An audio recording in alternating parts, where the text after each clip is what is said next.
Hello, everyone. Welcome to the next episode of Agents of AI.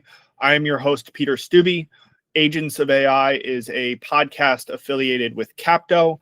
Capto is the creator of custom AI agents for finance, tax, departments even beyond, based in Bulgaria, but serving clients around the globe, in Europe and the United States primarily. In any case, Agents of AI is our program where we highlight thought leaders, influencers, intelligent practitioners, and everywhere in between.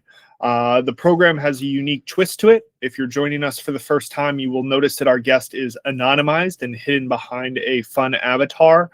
So please guess their identity, focus in and only on their insights and their discussion, but then we will reveal their identity and true name and place of employment at the very end of the episode. So without further ado, today we have who I'm going to identify as the Tax Recruiter Robot. Tax Recruiter Robot, can you please do the audience a favor and give some hints of who you might be and kind of your background? Reminder, please don't share your name or where you work. We'll save that for the very end. Thanks for joining the program.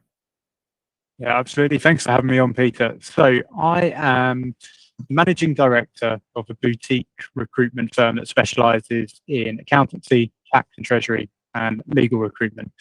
We're based in the UK, but we work globally. And my day-to-day role is that I head up our team of tax recruiters. And each tax recruiter on our team, we specialize in a very particular tax domain. So for me personally, I've spent the last 11 years doing nothing else other than tax technology and transformation recruitment. That's all I do. And I'm actually one of two recruiters globally that specializes in tax technology recruitment, and the other one just happens to be my colleague.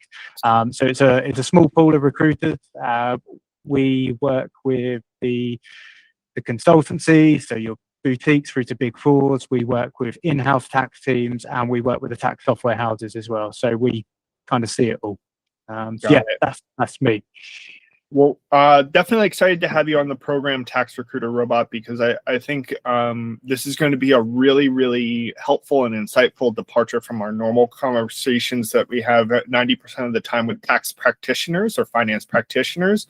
For those of you listening in, this should hopefully be a helpful view into holistically where the tax role is going and how it might be impacted by AI. So we'll get into those conversations, but I'm really grateful to have somebody with such a broad view and such a broad but specialized view of what's happening in the tax landscape. So with that said, we usually start this program by going a little bit deeper into your experience and why you find yourself as one of the two people that's focused on tax recruitment in the world.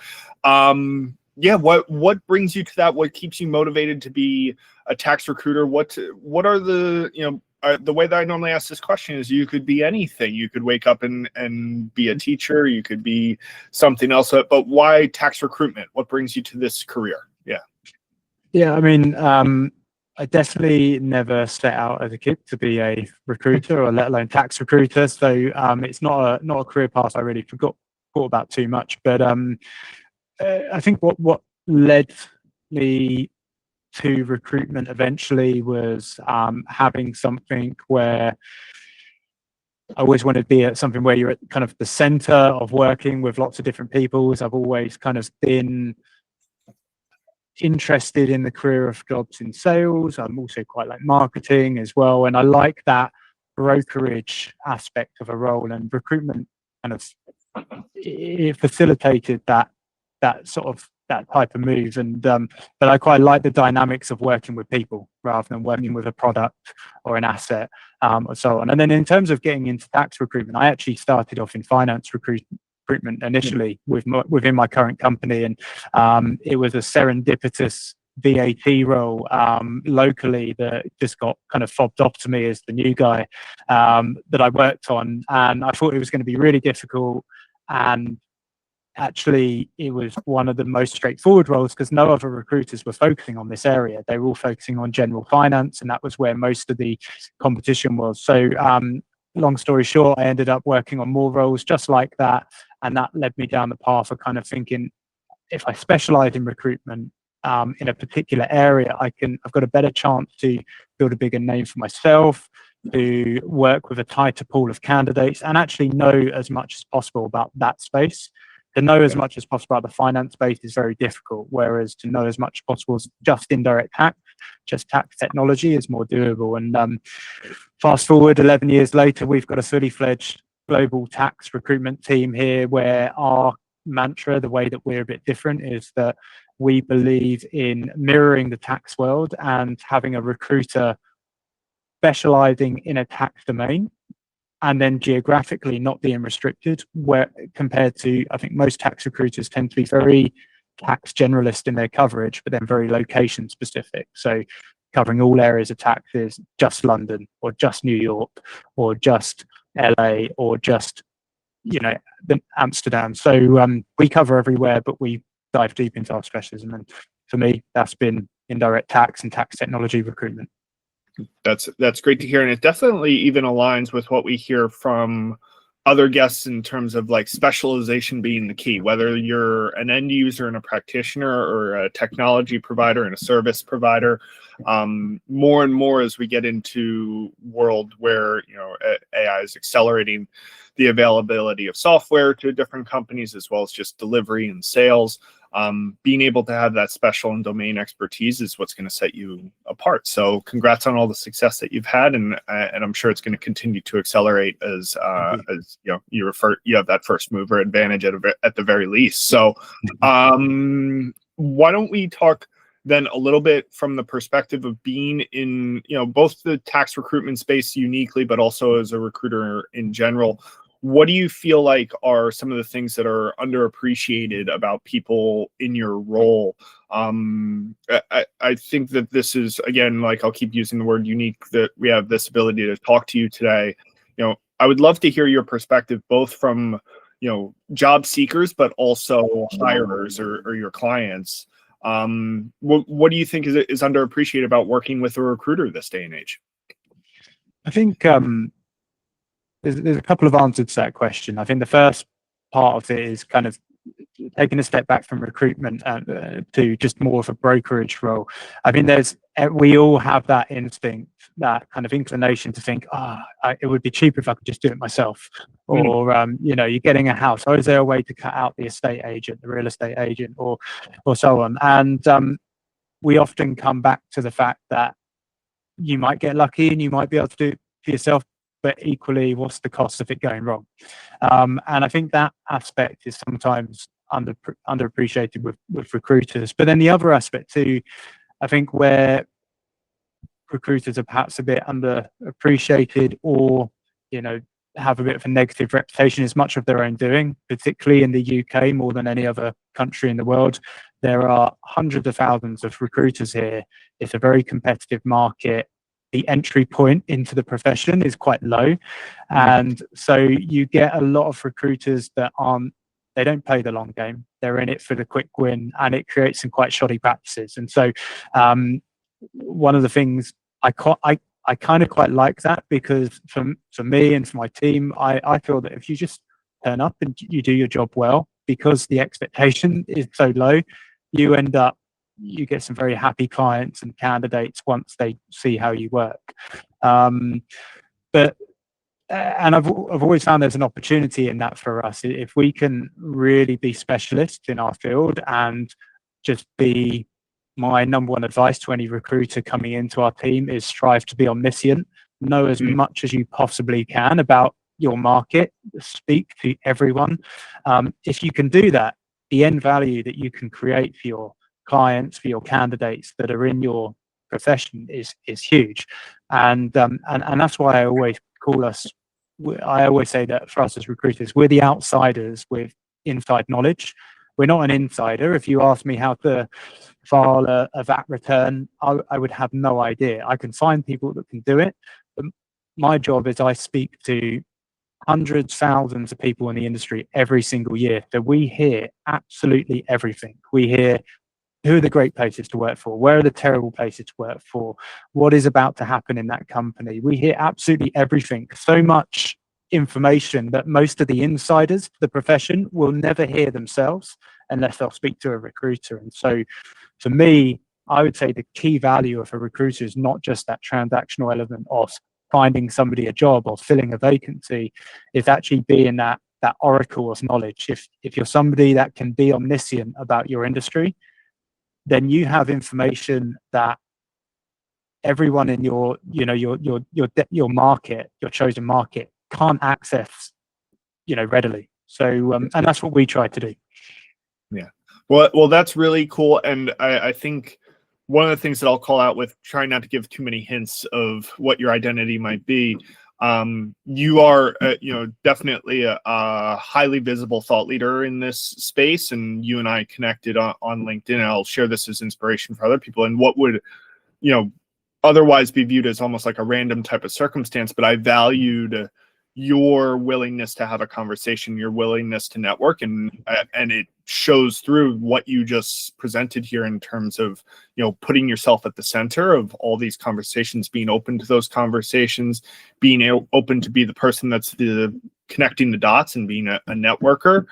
And the reason I call this out is twofold. One, sustainable. It builds your business again for the long term, and I'm happy that we see eye to eye on that personally. But also, too, for people that are inspired or motivated by this, the main thing is just being consistent about it and doing it repeatedly, and staying with it. And from my perspective, you being somebody who has already this strong following, this strong thing, but still being open to new relationships. I mean, you did it in practice, and now we're doing a podcast together that should hopefully continue to accelerate everything. So you're walking the walk as much as you're talking the talk. Thank you so much. Yeah, no, that's no, I appreciate those kind words, and I kind of feel that the things like LinkedIn, for me, the way I kind of look at it in my profession, obviously I want to share the knowledge that I'm getting, but it's almost like a modern day journal. I share what I'm learning along the way, and then people will chip in and give their opinion and give their comment and so on, and then I know that whatever I'm putting out there, I can also learn back as well.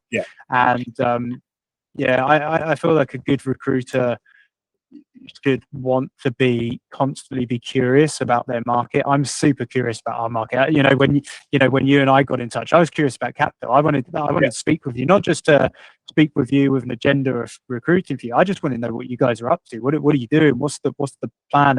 And how are our markets crossing over? And as you with me. And I think that curiosity is what helps us all learn and kind of see where there's kind of partnerships and so on. So that's great. All right. Well, let's do a little bit of a pivot to talking about AI and the namesake of the program. I think for our routine listeners or people that listen to every single episode, these questions might sound a little bit different from what we ask other people, but I believe that this is going to be really helpful for anybody in the tax space to get the tax recruiter's robot view on these things. So can you talk to us a little bit about when and how did AI start changing the landscape for tax recruitment or start changing roles? And what are some of the things that you've had to advise candidates to adjust, or what makes them today more appealing for the open roles that you're working on? Yeah. So I guess I would just kind of give the preface that specializing in technology, I've been doing it for 11 years, but in that time, every single year, there are brand new tax technology roles coming into the market, and the role is evolving. That part of the market is evolving very, very quickly. But then when it comes to AI, and here's kind of your headline, like AI impact in the tax profession, I feel will be the biggest shift since ERP-driven shared service centers in how it's going to change tax functions. And so, going to your question, then when have we started seeing that coming into play? Well, probably it's very much in line with when we in general have seen the AI hype across all industries. Maybe the last 2 years where it's really kind of gained traction just as anything else. Prior to that, there've definitely been tax teams and tax professionals utilizing it, but not. But from then to 2 years later, now we're seeing it so much, more widespread compared to any other piece of technology. And that's why I feel like AI's impact in the tax profession is huge right now and is going to be huge. Right now, compared to, say, 2 years ago, we're seeing in-house tax teams already have so much confidence to hire computer science profiles, computer engineering profiles, bring them on board and let them kind of run free with looking at the problems that are in front of them and creating AI models, whether it's Gen AI, whether it's agentic AI, to tackle something. And this isn't just like a token in-house tax team somewhere, in the US or somewhere in Europe. It's, we're seeing quite a few of them. We're now seeing the Big Four completely revamp how they're hiring because of AI and turn the traditional hiring model on its head. We're seeing AI champions in various consulting firms leading on particular schemes and piloting new programs. And then what we're also seeing is we're seeing now this sudden appetite to change the traditional kind of entry level role from maybe recruiting economics grads or finance grads or business grads into the world of tax to now focusing on computer science, computer engineering, and then teach them tax. Up until this point, we've always, the tax technology profile, albeit it's a very broad spectrum, but typically it's take a tax professional that is tech savvy and teach them the IT part. Yeah. Now it's starting to change, and I think that change will gain traction where it's, let's find somebody who's IT focused and we'll teach them the tax part. And as a result, we're in this transition right now where I think tax is moving far closer to product management compared to advisory. So the advisory part will always be there. It will always be there, but it's definitely becoming more of a product focused role. And AI is really accelerating that compared to any other system that we've seen come into play. Yeah. No notes because I was writing down what I was going to respond to what you were saying, and you went exactly there. And I think it may have been, again, full and complete credit to you because I was going to paraphrase something that I saw in my feed the other day of, you train for tax now, you don't train for tech. You hire for the tech and you train for the tax portion. And I think, I don't know, not to even zoom, I know that we're having a tax focused conversation today, but this could potentially zoom out to all roles, right? Have an understanding of the tech, build your domain expertise in the tech, and then know that you can be trained in the specificity of whatever you're looking for after that. So okay, following up then, how do you feel like this is going to continue to accelerate, or what's the future going to look as well in terms of what organizations will seek? Is it going to be, continue to, I assume, go all in on this technological understanding and this technological focus before the domain expertise, or what else can you see happening to tax roles in the future now, or looking, with, I guess, your crystal ball? Yeah. So there's some positives and there's some negatives. When I speculate, the potential positive here is that in-house tax teams are going to start gaining significantly more confidence, and this is going to build momentum just to address issues themselves in a bespoke way, and bring people on board and let them have. I think one of the things that a lot of tax teams who are building their business case for investment in technology struggle with now is that there's no one size fits all product out there. Everyone needs a custom solution, and a lot of the bigger tax software providers, they can do that, but it takes a very long time. 12 months it might. I heard one indirect tax director say the other day for their tax engine. So, but if there are all these kind of tech whizzes coming through into the world of tax, and they're very sophisticated in what they can build, then in-house tax functions are going to have that confidence to say, just here's the problem, we need an outcome, and and somebody's going to create something custom for them. So that might be kind of then the perceived positive of what would happen. One of the other things, if things go down too far down the route of only focusing on bringing and training in people from the tech end of the spectrum of tax, is that we'll start losing the subject matter expertise, which is so important in the world of tax, that kind of advisory, that planning. You could have the best advice from AI in the world, but you're still going to need somebody who deeply understands tax, who can still explain that to a non-tax stakeholder. And if you get a team that put all their eggs in one basket for IT profiles, and then they're missing on the tax advisory, that's a problem. If you get the big four, for example, they're really kind of focusing, some of them are, the firms around the world are really focusing on intaking the computer science grads over the traditional sort of tax advisory profiles. Again, if our pipeline of talent is skewed one way, that presents a problem once we get to that kind of they get to that senior management level in 5-10 years time. So I think there's a lot of people who are very optimistic, some that are very skeptical, just because tax is such a complex, intricate area. And I still feel there's a world for everyone right now. I'm just seeing the biggest shifts happening right now in that kind of appetite for more IT driven profiles, and then teaching them tax. So, but it's definitely, as I said earlier on, it's the biggest shift I've seen since kind of ERP driven shared service centers in how tax teams are reorganizing themselves, and some of the mandates we're getting called in to work on. So. Very cool. And one thing that I'll call out here is, you're identifying the demand for building in-house is something that also came up recently, ironically, in a vendor survey, that I think it was like 75% of the respondents were aligning towards custom and in-house built tech.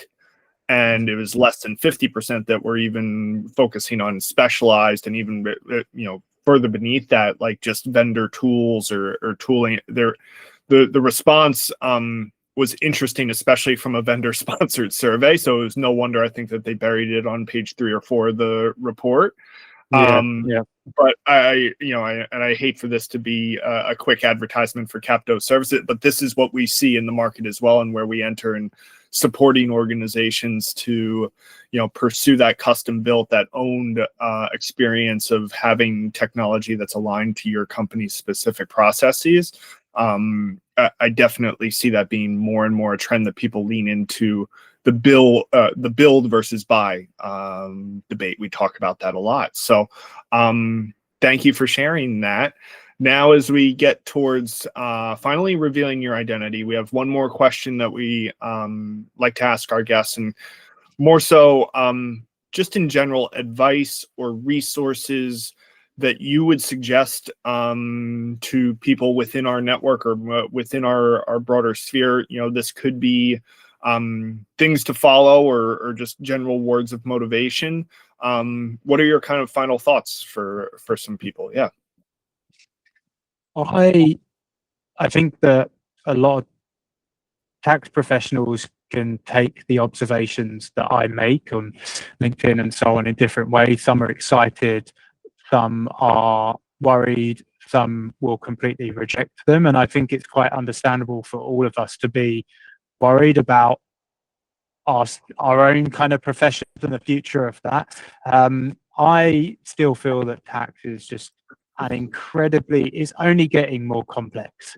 And I see the tax profession, if it's a spectrum, it's only widening at the moment. Yeah, where it's widening the most is on the tax technology kind of side of it. But I do feel that providing those in the profession are willing to change, are willing to evolve, and they don't have that, well, I've always done it this way attitude, I feel that there is a space for them, because different one tax team to the next tax team, they're not doing it the same ways. They're doing things differently. And there is, I think at the moment, something for everyone. And I can't see that changing. So I think that where people might have a natural inclination to counter or get worried about these these kind of observations, it's more, I would say, just focus on keep on expanding your skill set and staying curious about your own profession and learning what you can, because I don't think you're going to become irrelevant. Your role will be there. You just need to evolve with the market. All right. Well, great concluding words. And I have to say, I asked the question knowing that also you personally are a great resource for people in the space. So with that said, and without further ado, let's go through the process of turning off your avatar, which is if you just simply return to your settings and click it again. Oh, there you are. So quick. All right. The tradition here is I don't say your name. I don't say where you work. You deserve that honor. Please go ahead and share more. Yeah. Yeah, so my name is Alex Mann, and I work for Harvey John Recruitment. So we're based in the UK, and we're specialists in accountancy, tax and treasury, and legal recruitment. Great. And Alex, now that we know who you are and that you are not just the tax recruiter robot, you're so much more, I do want to circle back and double click on how you and I first connected, and I want to have this be inspiration for other people to reach out to you and for other people to go off and build their own networks in the same type of way. Appreciate the openness of hearing from me and saying that I valued some posts that you were making and seeing you on my feed and being willing to have a conversation and willing to learn more about who I am and what I do. Be more like Alex, everybody, is kind of like my parting words. And also reach out to him and experience the same thing that I experienced and do the same thing. Any final words for you, Alex? I'm sure people can find you on LinkedIn. They should definitely follow you and be engaged with your content. But any other ways to get in touch, or any words of final advice for the audience? Yeah, you can definitely follow me on LinkedIn and reach out to me there. As I said earlier on, I am always keen to speak with people. I always want to learn about your industry as tax professionals, but equally I do feel that I've got something to give back. If you want to speak with me and I can tell you things that you probably won't be hearing when you're kind of you're institutionalized kind of in your own role, you can kind of hear how a tax recruiter sees it. So yeah, do reach out. Just echoing your points, I think that places like LinkedIn and so on, there are a lot of really great tax professionals, tax thought leaders contributing to the discussions there, and contributing yourself, or just being a silent observer is just a really great way to know what's going on in your profession. So definitely encourage that. Yep. And as we wave goodbye, people, please pay it forward when you meet with Alex. He will likely suggest people that you can connect with, suggest people that he should connect with, or support his content. We're all here to do it together, but let's not take advantage of each other, and let's support each other the same way. So cool. Thank you for being a part of the program, Alex. Thanks, Peter. Please make sure that you follow or like and all that good stuff. Anyway, have a great day.